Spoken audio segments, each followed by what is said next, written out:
What it do, golf fans? Welcome back to the Turn Dog Golf Podcast. This is Liam. Alongside me is nobody. I am running solo this week. Currently, Jack is dealing with a fire drill in his apartment complex, and he said it will likely take him like 4 hours to get out of. We're not going to waste it because the odds been out for a couple hours. I also have a 5 a.m. flight I need to be on tomorrow, so I will quite literally be off the ground in under 12 hours as of currently with that I'm recording this. So I need to pack, get organized, go to bed, figure out my life. Um, with that, I'm not going to mess around either. I'm going to dig right into the Pro Core Championship or the Fortnet, depending on how you want to describe it. It looks like Jack, all things considered, had a pretty good week. Some of his big hitters included in FanDuel and DraftKings included Corey Connors, Neil Shipley, John Kiefer, and Lee Hodges. Most of those guys hit as bets as well. I will also talk about it. Patton Kizzire won.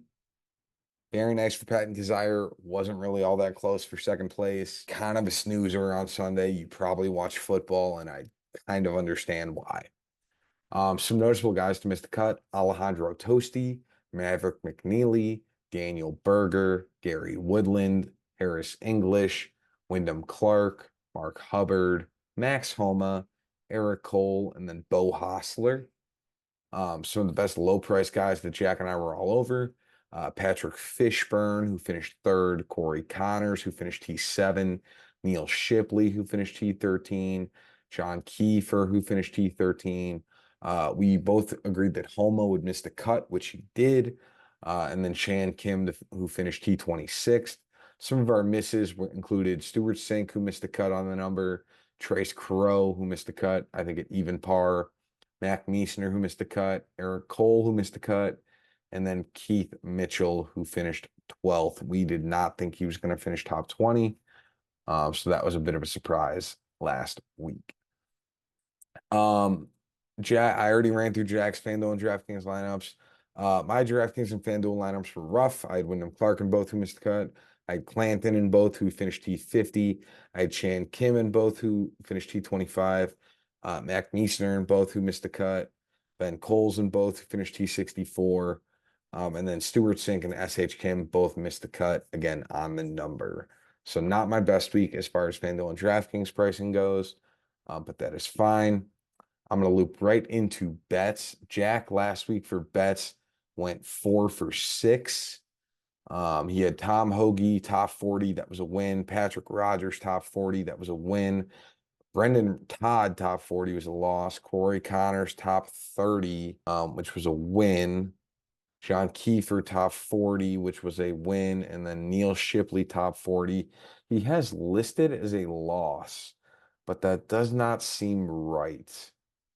Currently he has himself listed as 1.64 units up. I'm gonna check with him on that. That might be closer to about 2.5.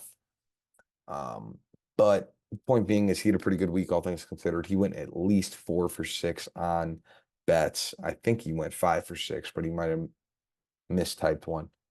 So pretty good for Jack. I went 2 for 5.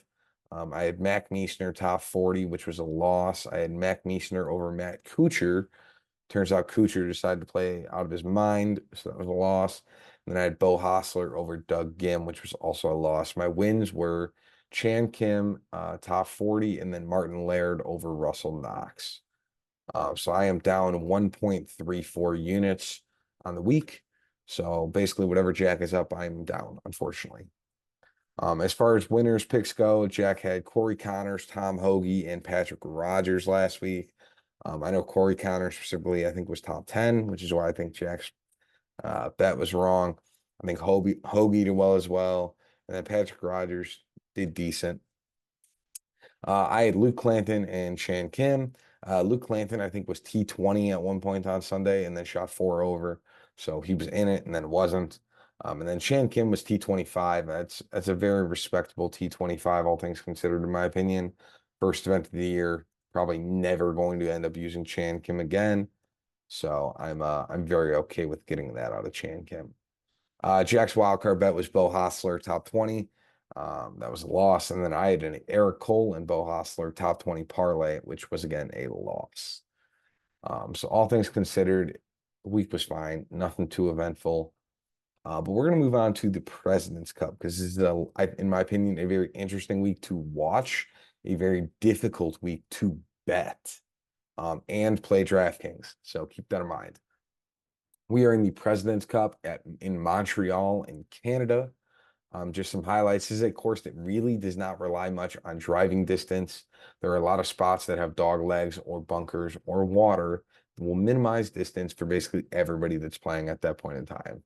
There are also a lot of holes where golfers will have wedge shots in the green, with it being a shorter course. And that actually sets up quite well considering the international team is going to be the one who designs pin positions, as well as, some of the minute details that come to building a golf course or having a golf course in your side of the, not in the USA in an international tournament. Again, I talked about distance not being that important. Accuracy is important with you needing to avoid bunkers and water. The 5 most accurate drivers of the golf ball overall in this field include Russell Henley, Brian Harman, Colin Morikawa, Scotty Scheffler, Tom Kim. In a perfect world, you probably want at least 3 of those guys in your lineup, just based again on the layout of the course. Unfortunately, there's a little bit more to it than just that, but that's still kind of a good mindset to keep in mind when you consider it. Quick reminder on the format before jumping into DraftKings and then some of the pricing. This is a 4-day event that is similar, but not the exact same as the Ryder Cup. The Ryder Cup is more of a sprint with multiple sessions throughout 3 days. So the Ryder Cup has 2 sessions Friday, 2 Saturday, and then 1 Sunday.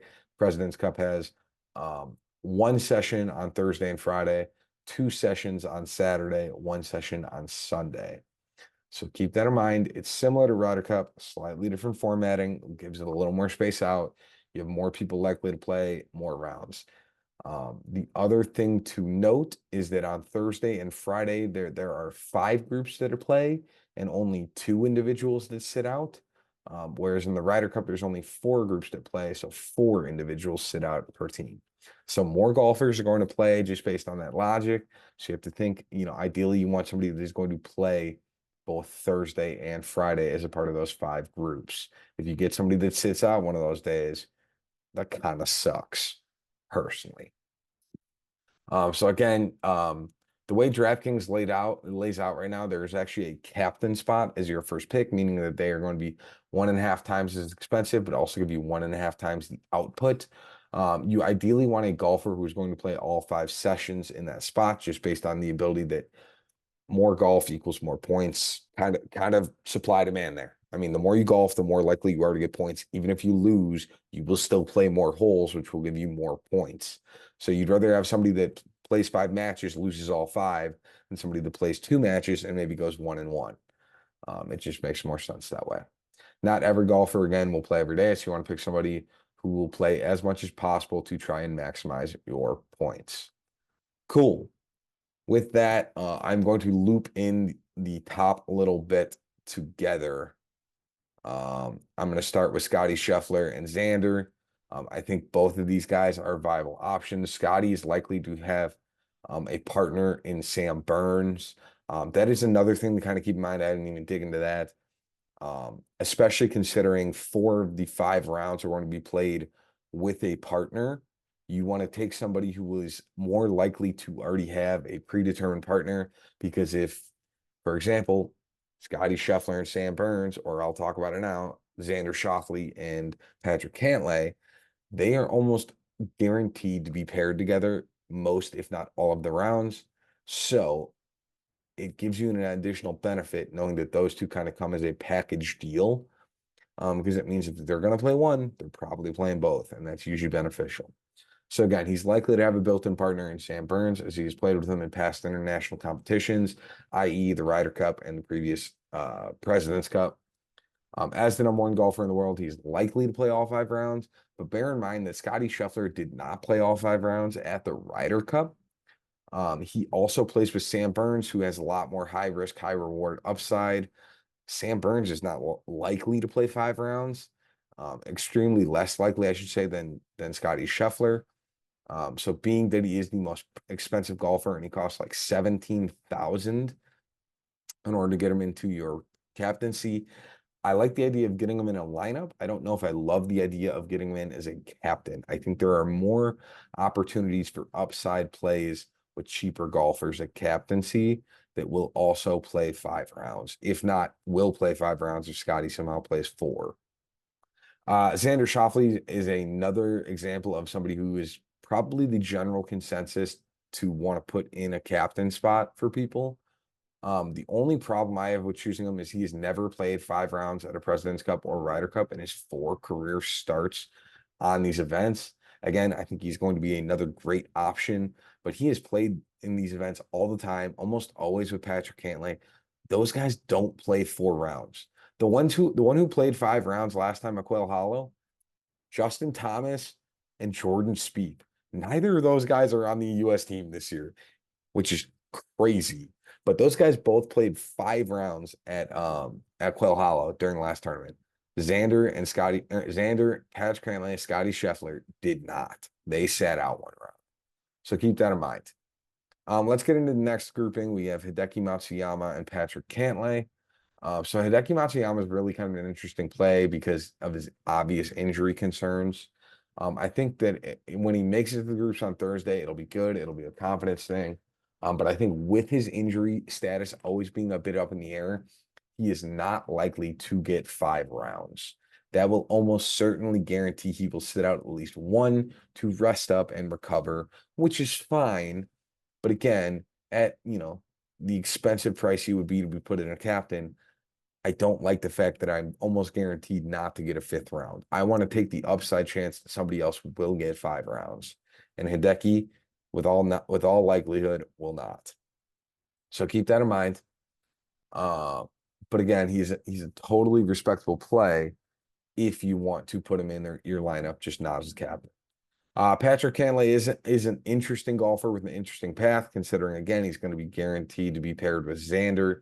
He's the cheaper option of the two. He's the fifth cheapest option in the game. So I think that he will be very interesting and that he will likely play the same amount of rounds as Xander. So he inherently will have more upside, which I think will make him a better captain spot personally. I think Colin Morikawa is an interesting option. I think he's a guy that, again, could play 5 rounds. He's very accurate off the tee. I just don't know if I love him being the third most expensive guy in the field. I know why they did it. I get why they did it. But again, I think there's more upside for captaincy down the road. Totally understand if Colin is your guy. Into the next round we go. We have the Sungjae Im, Sam Burns, Tom Kim combo down there at 8K. I think Sam Burns, you're solely reliant on Scotty Scheffler being world number one. If Sam Burns, for whatever reason, decides he's not playing with him in 1 or 2 rounds, you are getting highway robberied in having him at 8,400 right now for a captain price. That is way too expensive. He's a good golfer, but at that point there, you need to drop him probably 2,000. Do I think he plays with Scotty a couple days? Yes. Does that probably handicap his ability to not only drop him so low? Sure. But I would not rely on him otherwise. Sungjae Im, I think, is a very interesting option because he is likely to probably play 4 or 5 rounds. He will be, a young gun who will be relied on by the European international team to perform well. I don't know if I love the fact that he's quote unquote like not the most exciting golfer in the world. He just goes out, hits the golf ball, plays really well. He's also not the most accurate in the field. He's just kind of middle of the road. So I think that's something very important to keep in mind. Last guy in this range is Tom Kim, who is an extremely good fit on this course. He does not have a ton of distance. He is extremely accurate. He also has a lot of value in this format, considering he's one of the most likely players to play 5 rounds on the international team. He also, if you remember at Quail Hollow, was one of the most exciting players in the field, which basically made the international team keep putting him out there because every time they wanted to sit him, he would like drain a 20-footer and like scream at the crowd or pump his fist like Tiger when he, was in prime form. Tom Kim was the closest like thing to draining a three and hearing bang from Mike Breen, like you'd hear in the playoffs, but in golf format. So I think Tom Kim is extremely exciting, and at 8,000, he's a very good option for a captain pick. If you want to go that route. Otherwise, I just like him in my lineup in general, especially at that lower price. I think the 7K range is a bit of a challenge. It's filled with guys that I think they're really going to be part of that hot hand approach. They all have great distance when it comes to driving distance, but really not great accuracy when it comes to the driver. And I think none of them are going to play over 4 rounds. I actually think 2 of the 3 will probably only play 3 rounds, if not maybe one of them even only playing 2 rounds. If you need me to pick one of the 3 in this range, give me Adam Scott, basically solely based on him being the most experienced golfer in international match play history. But again, if I had the choice to pick none of them, I probably would. I think Adam, again, is probably the best choice, but even he is slightly weary. But I understand if you need to pick one, pick Adam. He's probably your best choice. Into the 6K range we go. We have Max Homa, who's got to be one of the worst golfers statistically in the world in this range. He probably is. The only reason you pick Max Homa is if you're trying to be cool and hipster and different and like beat the numbers and like get ahead of it, where you're like, I know he's played like ass the last 36 rounds, but he has a high likelihood of turning it around eventually. So I'm going to take the wild chance because there's only 24 golfers that he somehow does it this week, even though he's proven with no statistical data that he will. So keep that in mind. That is what you are basically looking for when you talk about Max Homa this week. I will talk about Siwoo Kim at 6,000. I think he was the top point scorer at the last President's Cup at Quail Hollow. I think he was tied with maybe Cam Davis and maybe Tom Kim. Maybe Tom Kim was a half point behind. But he has really good putting streakiness, and again, he has the ability to show some flair. He is known from the Ryder Cup where Jordan Spieth talked about Siwoo shaking that ass, which is a very common reference during a press conference prior to the event, which is quite hilarious. I also think Siwoo has really good opportunity when it comes to matches because has a high likelihood of having Sungjae Im or Tom Kim as a playing partner. Now again, that's just kind of based on them all being Korean, which could inherently sound really bad, but unfortunately, that is just the way that they play these matches. Last time when they played it at Quail Hollow, Taylor Pendrith and Corey Connors played 4 matches as a pair, as Canadians, and got smoked on all of them. But they kept putting them out there for whatever reason. And I will say, the only thing I noticed about it was that they both couldn't hit a golf ball that week, and they were both Canadian. That's why they did it. So I think Siwoo as Korean has the likelihood to be paired with either of them as Koreans, and that could lead to some good success for him. Speaking of the 5K range and Corey Connors, he is here at 5,600. I think this is going to be a revenge week for Corey Connors, who again did not get a point in 4 matches in the last President's Cup. I think he has some high likelihood to play all 5 rounds. Mike Weir is the captain. He is Canadian. I think he will try and play at least one Canadian in at least 4 of the 5 rounds, maybe all 5. And at 5,600, he is like the 5th or 8th cheapest option in the field. I think he has by far some of the most likelihood to play 5 rounds of these cheapest options. And again, I think he also will fit this course extremely well. He has pretty good accuracy, all things considered, but extremely good distance. He is a streaky putter. So again, you have to keep that in mind. But so is Siwoo Kim, and he can be streaky here. Tom Kim is sometimes a streaky putter when it comes to it.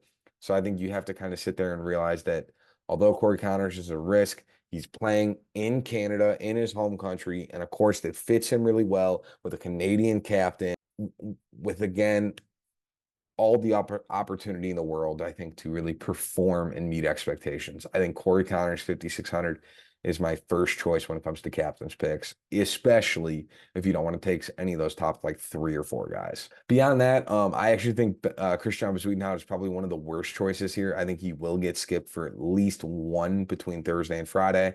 I think he just ends up getting squeezed out when it comes to lineups. I think Russell Henley is also criminally underpriced. The biggest question is how often he ends up playing. He could play 4 times. I think more likely than not, though, he's going to end up playing 2, which is going to suck. I'm personally rooting for the former, if in a perfect world, I would have put him in my lineup. I think it's scary to put him in a lineup just solely based on him being the cheapest American option, likely to get held out of the at least one of the 2 rounds between Thursday and Friday, and also not really knowing who he's going to pick as who he's going to have as a partner. I think he might just end up getting shuffled out of the list the same way like Kevin Kisner did last time when we were at Quail Hollow. We only ended up playing twice. So keep that in mind. Now into the 4K range with the bottom guys, we have Mackenzie Hughes, Keegan Bradley, Minwoo Lee, Taylor Pendrith, Benny On. So you have Minwoo Lee, which this is not exactly the perfect course for Minwoo Lee, needless to say. But I do think he has the potential to be one of the most exciting players in golf for about 9 holes at a time. He often has the chef, Minwoo Lee with the hats. I think pairings of Jason Day and Adam Scott are totally in the cards. Again, I'm just worried he might only play twice. I think maybe he gets paired twice with J Day or twice with Adam Scott, or maybe one with each of them. Maybe he plays 3 times. But I am worried when it comes to this not being a great course for him and if he'll get paired with either of those guys. I do think Mackenzie Hughes at 4,800, again, just solely based on the fact that he is Canadian, will get some pull this week in the home field event. Keep this in mind. He's not awful. He doesn't have a ton of distance, but that's not needed. He has decent accuracy or decent enough accuracy. So keep that in the cards that I think Mackenzie Hughes is probably a better option than Minwoo Lee. Last guy, Taylor Pendrith. I think he is probably the most mispriced person in his entire field, just based on the season he put together. Bear in mind, he did win a tournament last year, which is more than a majority of this field can say. For whatever reason, he is 4,200 and Max Homa is like 8,000.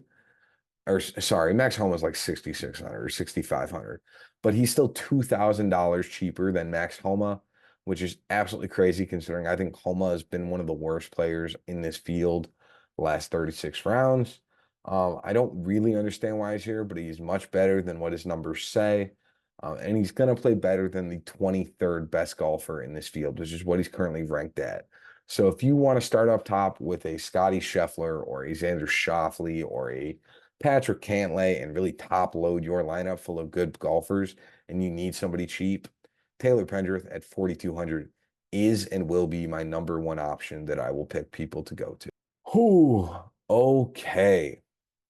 That was a lot of speaking. I know. I'm sorry. There was a lot I had to go through, and I want to get through most of those guys. In terms of DraftKings and FanDuel, I do not currently have any FanDuel lineups in play. If they do end up coming out on Tuesday or maybe late in the evening / afternoon on Monday, or Wednesday or Thursday, use the best judgment of the guys I've given so far and try and adjust the lineups accordingly to maybe move 1 or 2 guys in and out to make it work. But my DraftKings lineup is as follows: my captain, Corey Conners at 8,400. I have Scotty Scheffler at 11,600. I have Xander Schauffele at 10,800. I have Tom Kim at 8,000. I have Adam Scott at 7,000. And I have Taylor Pendrith at 4,200. So again, I feel very confident about those 6 guys. I'm looking at it now. It's basically, in my opinion, the top 2 Americans and then 4 of probably the top 6 international players, which I feel really good about, all things considered. You could argue maybe Pendrith is not the 6th best international player, but I think he's pretty damn close, all things considered. And I think the international side is a lot more flexible, especially at the lower price tiers. For my bets, I have 4 bets this week. I am taking Mackenzie Hughes over Minwoo Lee at -105. I am taking the USA to win day 1 of the 4-ball session at -105. I am taking Corey Conners as the top Canadian at +140.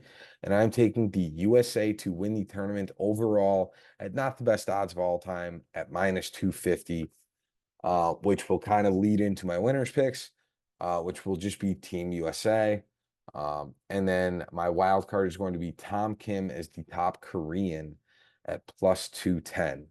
So again, I am very high on all of those this week. Please keep in mind this is not the best betting week in golf. The odds are very skewed with only 24 golfers. It will make the tournament harder to bet on and inherently harder to really just perform well when it comes to DraftKings. So please keep that in mind. With that, that is the President's Cup. I do think we have 2 weeks again, and then we will be at the Sanderson Farms. So we will likely be off again next week and then on back again the following week once golf is back in. I appreciate you guys kind of running through this real quick with me. I am sorry. I wish it could have been a longer episode, but again, the fall is always a tough time for us. We've got a billion things going on between Jack and I, and we always want to get you guys these podcasts ASAP. If you enjoy the podcast, please drop a follow on Apple or Spotify. It helps us let us know that you guys appreciate everything that we're doing. We also do have a promote a lot on TikTok at Turn Dog Pod. We also have Instagram that we occasionally post things on, but really TikTok and YouTube and Spotify and Apple playlist are going to be our big bright lights that you can find us on everything. So with that, I'll leave you to it. Let's go out there. Let's win some money, and I'll see you in 2 weeks. Deuces.